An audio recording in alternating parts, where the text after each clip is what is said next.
कटेल परिवारद्वारा आयोजित एक दिवसीय श्रीमद् भागवत महापुराण ज्ञान महायज्ञमा म सँगसँगै हजुरहरू पनि हिँड्नु है त। र नमस्ते सम्पूर्णमा म झरना उपाध्याय हजुरहरूलाई स्वागत गर्दछु मेरो आजको नयाँ भिडियोमा। र म चाहिँ यहाँ पुराणमा जान भनेर रेडी हुनतिर लागेँ। रेडी हुनभन्दा पनि बेसी त म रेडी नै भइसकेको छु, बस मुखको लिपापोती गर्दैछु। र म यहाँ मुखमा चाहिँ रोज वाटर स्प्रे गर्दैछु। रोज वाटर स्प्रे गरेर चाहिँ एकछिन एब्जर्ब हुन दिनुपर्छ, त्यतिन्जेलसम्ममा चाहिँ म यहाँ कानका लगाउँदैछु। रोज वाटर एब्जर्ब भइसके पछाडि चाहिँ म यहाँ मोइस्चराइजर लगाउँदैछु र मोइस्चराइजरको पछाडि म यहाँ सनस्क्रिन लगाउँदैछु। म रेडी पनि भइसकेकी थिएँ र माइजूहरू पनि आइपुग्नु भएछ र माइजूहरू दुईजना र आमा काकी म भएर लाग्यौँ पुराणतिर। अलिकति अगाडि आइपुगेर थाहा भयो कि हामीले त धुपकाठी नै ल्याउन बिर्सिछौँ भनेर यहाँ दोकानमा पसेर धुपकाठी किनेर जाँदैछौँ हामी। पुराण चाहिँ थियो फेब्रुअरी 28 तारिकको। मैले भिडियो त गरेकी थिएँ तर भिडियो एडिट गर्ने टाइमै पाएकै थिइनँ। भिडियो एडिट गर्ने टाइम पाएकी थिइनँ भन्दा पनि भिडियो एडिट गरिसकेकी थिएँ, भोइस ओभर गर्न मात्रै बाँकी थियो। भोइस ओभर गर्न चाहिँ टाइमै पाएकै थिइनँ। पुराण भएको घर चाहिँ हाम्रो घरदेखिबाट छेउमै हो र त्यही लागि हामी हिँड्दै गयौँ र यहाँ पहिले त चप्पल खोलेर हामी प्रवेश गऱ्यौँ मण्डपतिर। गेटमा बहिनीहरू पञ्चकव्य दिन र चन्दन अक्षता लगाइदिन बसेका रहेछन्। हामीले पनि लगाएर कथा सुन्नतर्फ लाग्यौँ। सबैजना भक्तजनहरू आएर कथा सुनेर बसिराख्नु भएको रहेछ र हामी पनि गएर कथा सुनेर बसिरहेका थियौँ।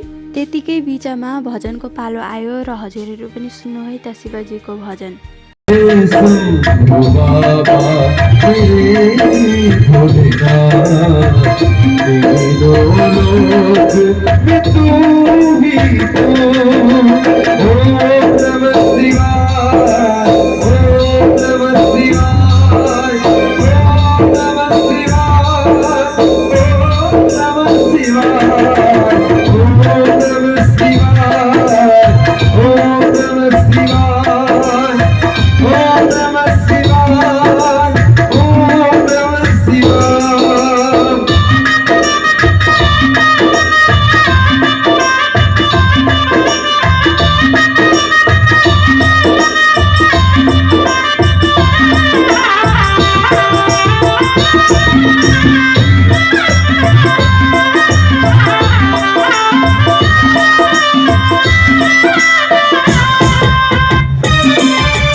अंतर्यामी है तुम मेरे जीवन की अनमित कहानी है तुम। तेरी शक्ति अपार, तेरा पावन है द्वार, तेरी पूजा ही मेरा जीवन आधार। फूल तेरे चरणों की लेकर जीवन को। र पुराण पनि समाप्त हुन लागेको थियो र हामी पुस्तकमा फुल चढाउन भनेर गयौँ र यता प्रसादको व्यवस्था पनि गर्नुभएको रहेछ। यता प्रसाद खाने घरतिर गयौँ हामी। धेरै राम्रो प्रसादको व्यवस्था गर्नुभएको रहेछ र यता हामी प्रसाद ग्रहण गर्दैछौँ।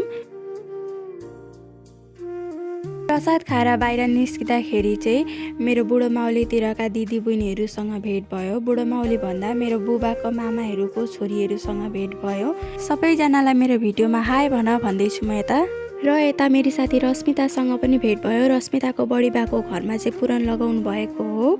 सबैजनासँग फोटो उठाएर यता भित्र आएर हेर्दाखेरि चाहिँ भजनमा नाचिराख्नु भएको रहेछ। कोही कोही यता ताली बजाइराख्नु भएको छ। सबैजना भजनको आनन्द लिइराख्नु भएको छ। यतिकै बिचमा घर जानको लागि भनेर निस्किएँ म। आमाहरू चाहिँ अगाडि नै आउनु भयो घर र म एक्लै भएँ अनि एक्लै आएँ म। ल है त आजको भिडियो यतिमै समाप्त गर्छु। आशा गर्छु हजुरहरूलाई मेरो भिडियो हेरेर राम्रो लाग्नेछ भनेर। र राम्रो लागेमा लाइक कमेन्ट सेयर र मेरो च्यानललाई सब्स्क्राइब गर्न नबिर्सिनु होला।